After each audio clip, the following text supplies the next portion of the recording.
This was the biggest movie ever.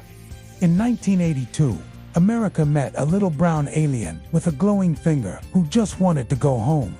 Steven Spielberg's E.T., the Extra-Terrestrial, didn't just break box office records.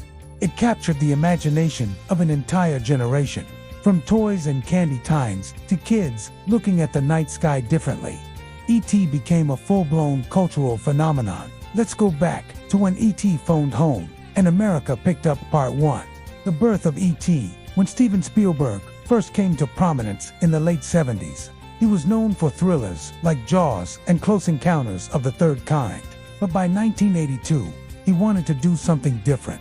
He wanted to make a movie that was personal, something that connected to his inner child. And that's when he wrote the story of E.T., a gentle alien who crash lands on Earth and forms an unlikely friendship with a young boy named Elliot. The movie wasn't just about aliens or special effects. It was a heartfelt story about loneliness, friendship, and the wonder of childhood. And Spielberg poured his heart and soul into every frame. The chemistry between Henry Thomas as Elliot and Pat Welsh as E.T. was so genuine that it tugged at the heartstrings of audiences of all ages. And let's face it, who couldn't relate to feeling like an outsider? Part 2, Box Office Domination.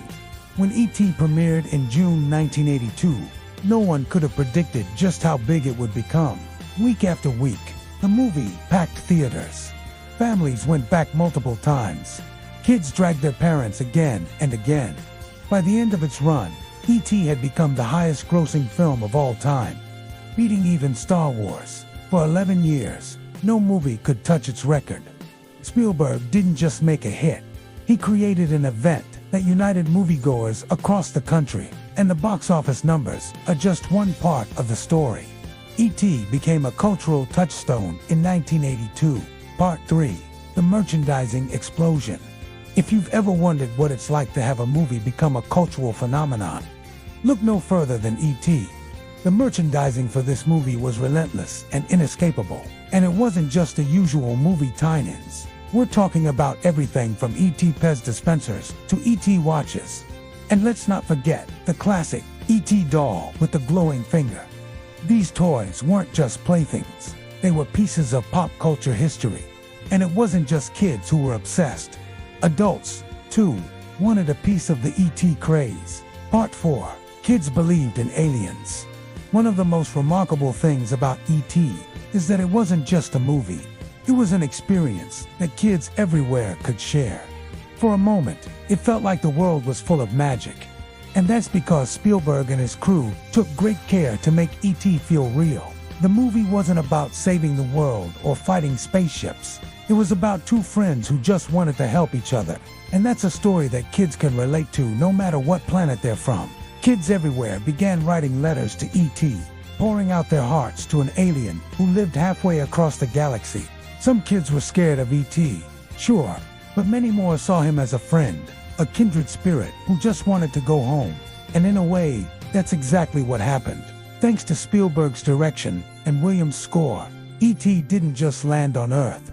He landed in the hearts and minds of millions of children. And that's why kids today still remember where they were when they saw E.T. for the first time. Part 5, The Cultural Legacy. After its initial release, E.T. didn't disappear. It won 4 Academy Awards, including Best Sound and Best Visual Effects. John Williams' unforgettable score became a classic, and the film was re-released several times in theaters. The flying bike scene remains one of the most iconic images in movie history. And who could forget that famous line, E.T. phone home? It's a phrase that has become part of pop culture forever. Over the years, new movies have come along and broken box office records, but few have matched the cultural impact of E.T. In 1982, it wasn't just a movie. It was an event that left an indelible mark on our collective memory. And that's why when you hear John Williams' soaring score, your heart skips a beat. You might just see Elliot and E.T. flying through the stars once more. And with that, our deep dive into E.T. comes to an end. Now it's time to hear from you. What did E.T. mean to you? How did it change the way you look at the world? Share your thoughts below. And don't forget to like and subscribe for more nostalgic journeys.